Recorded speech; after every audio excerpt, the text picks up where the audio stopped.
What's up, viewers? Here we go again. Ask a Life Coach.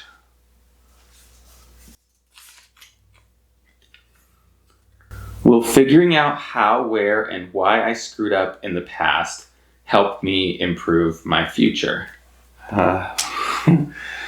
Okay, well, let's talk about that phrase, screwed up. You know, making mistakes is what it is to be human, but also, do we have to think of anything as a mistake?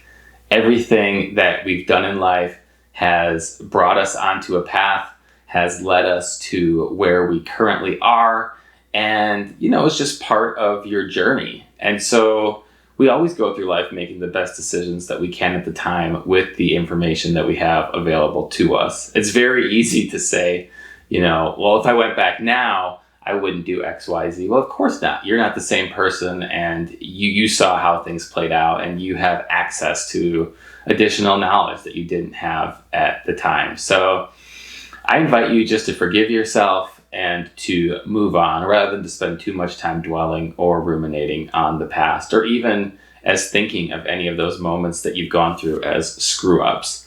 It's just you being human. You're a new human now, so those moments don't define you in the least. You're a completely different person, and this new person will do different things. Some of the things that you do now, the future version of you will be like, what the is that?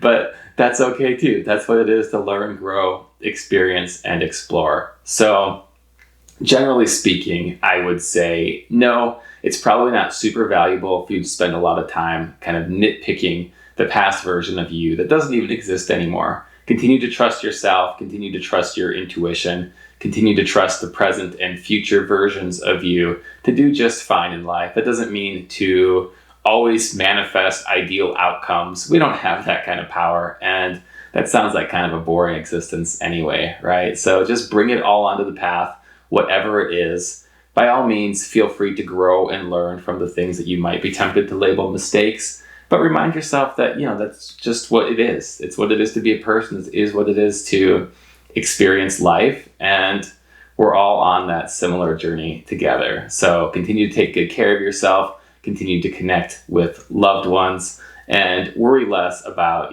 trying to carve yourself into the ideal being. This whole notion of, being ideal or being perfect, I think, is really detrimental to just finding play and joy and all the stuff that's, really good in life. So it's hard to have courage and it's hard to have fun if you're always like, oh, but what if I mess up? What if I make a mistake? Well, what if you just live, right? What if you just be? So that's my invitation to you. It's just to take all of that weight off of your shoulders, absolute acceptance and forgiveness, and allow yourself to just be now and to just continue to do that in the future. Thank you for that question. I really appreciate it. I hope you found my answer helpful. I appreciate everybody tuning in. And of course, I look forward to seeing you next time.